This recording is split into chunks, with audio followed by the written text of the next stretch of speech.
Welcome back, folks. It's Thursday, September 4th, 2025. Born on this date in 1932, legendary University of Georgia football coach and athletics director Vince Dooley of Mobile. He played college ball and cut his teeth as a coach under Shug Jordan at Auburn. And in 1950, former Major League pitcher Doyle Alexander of Cordova. He played high school ball at Woodlawn in Birmingham. And Braves fans remember his stint in Atlanta, which ended in a mid-season trade with Detroit that brought a minor leaguer named John Smoltz to the South. Today is National Newspaper Carrier Day, and God bless these people who once served as the DSL line of the day, delivering information to your front doors, your paper box, or maybe to your downtown street corner where you could read all about it. You probably still owe a kid on a bicycle $2 cash. Now, pardon me if I shift in and out of past and present tense. Newspaper carriers still exist, but for obvious reasons, most newspaper things are history. Many years ago, that youngin' on a bicycle image was often an accurate one in many places, but child labor laws, routes that require driving, morning editions, safety issues, and other developments have meant that real-life modern newspaper carriers for some time have almost always been adults. Laws and courts in some states have made changes over the years, but in most circumstances, paper carriers were contracted workers rather than full-time employees of the newspapers. Now, that could mean high turnover in some areas, but some carriers worked their routes for many, many years, and it was vital work. There was a day not too long ago when the easiest way to see not only the news on demand, but also what's showing on the theater when the ball game comes on TV, and even today's date, was to walk over to the kitchen table and peek at that morning's or afternoon's paper. It's probably wild for Gen Zers to think that a few years back, the question, what's today's date, was often answered by, I don't know, check the paper. I mean, otherwise you'd have to look at your wall calendar, and if you forgot to X out yesterday's date, you'd be completely lost. Now, according to News Media Alliance, the International Circulation Managers Association began a newspaper carrier hall of fame in 1960. Now, the longest tenured and perhaps most dedicated paper carriers are probably names that are unknown to you and me, but the Hall of Fame does have a few familiar folks I'll mention. They include Walt Disney, Ross Perot, Willie Mays, Bing Crosby, Bob Hope, Tom Brokaw, J. Edgar Hoover, John Glenn, Alan Shepard, Martin Luther King Jr., and John Wayne. I'll bet the Duke got his $2. Today we're going to talk a little more about Space Command and its timetable and its effect on the housing markets and more. My name's Ike Morgan and we're down in Alabama.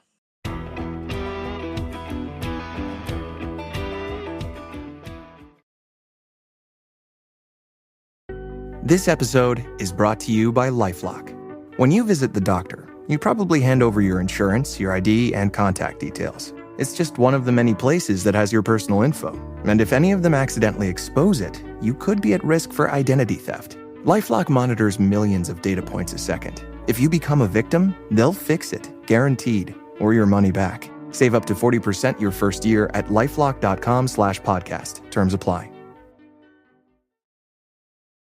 This episode is brought to you by Progressive Insurance. Fiscally responsible, financial geniuses, monetary magicians. These are things people say about drivers who switch their car insurance to Progressive and save hundreds. Visit progressive.com to see if you could save. Progressive Casualty Insurance Company and Affiliates.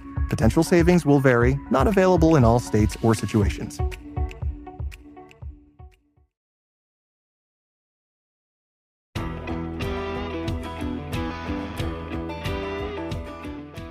So, how long before U.S. Space Command is up and running in Huntsville? Martin Traylor, deputy to the garrison commander at Redstone Arsenal, said it can be fully operational before President Trump leaves office, reports AL.com's Scott Turner. He said Redstone has space ready for a small torch party. That's a phrase used to describe first arrivals in military personnel. And communications can be immediately ready as well. He said that a temporary site will be prepared in a secured area over the next 18 to 24 months, with a permanent facility built over the next 5 to 7 years. Huntsville Mayor Tommy Battle had the same question you and I have had. What happens if the next White House administration decides to move Spacecom to its own favored locale? After all, it's been pinged and ponged once each already. Battle's question really was a rhetorical one. Battle was making the point that Huntsville had originally won the HQ after a competition among cities.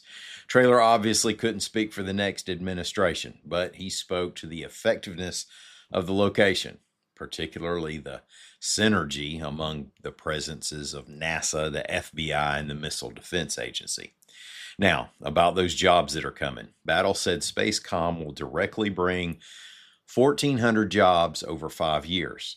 He said there will be around 280 coming per year, and that the city expects around 60% of those folks arriving to live outside the Huntsville city limits. Now, he did that math to point out that an expected 46 people per year in Huntsville is manageable for local growth and markets. Still, if you've invested in a home or homes in Huntsville, you could be a happy seller someday soon. Remember, more than 2,000 FBI jobs are coming over the next 5 years as well. And if you're inclined to go with President Trump's rather large estimation of 30,000 jobs created by Spacecom, that's a lot more housing demand. Real estate agent Matt Curtis said currently there's a balanced housing market in Huntsville with around 4.5 months worth of inventory. He believes Spacecom will push that supply back down under 3 months, putting Huntsville back into that highly competitive seller's market that we saw after the pandemic. The latest news on Alabama oysters isn't great, but there will be a wild oyster season this year, reports AL.com's Lawrence Specker. The state's Marine Resources Division gave its annual presentation for oyster harvesters, and marine biologist Jason Herman said they're seeing fewer mature oysters on the reefs, as well as a significant drop in numbers of spat and juvenile oysters, which is not good news for the next couple years. Herman blamed it on a long period of low salinity in local waters. This year's harvest is projected to start October 6th with an 8-sack-a-day limit. That's the same limit as last year if they hold to it. A change this fall is that the harvest won't be open on Saturdays. And Spirit Airlines is pulling its service out of Birmingham Shuttlesworth International after filing Chapter 11 bankruptcy, reports AL.com's Patrick Darrington. Spirit began its Birmingham service in October with non-stop flights to Fort Lauderdale, then Newark, New Jersey, and Detroit, Michigan. The service ends October 3rd. If you've booked a Spirit flight out of Birmingham for after that, you'll receive an email on how to get a refund, or you can contact Spirit through its website. I know I keep mentioning this, but I don't want to miss anybody. On an upcoming episode of the Down in Alabama podcast, we're going to have a group discussion about the greatest football movies of all time. You can contribute. If you have a favorite football movie, just call our sound off line, 205-304-1814. Leave a brief message with your favorite movie and why. That's 205-304-1814. Hey, we're going to be back tomorrow. Until then, y'all come by and see us anytime you can. We're on the World Wide Web at al.com.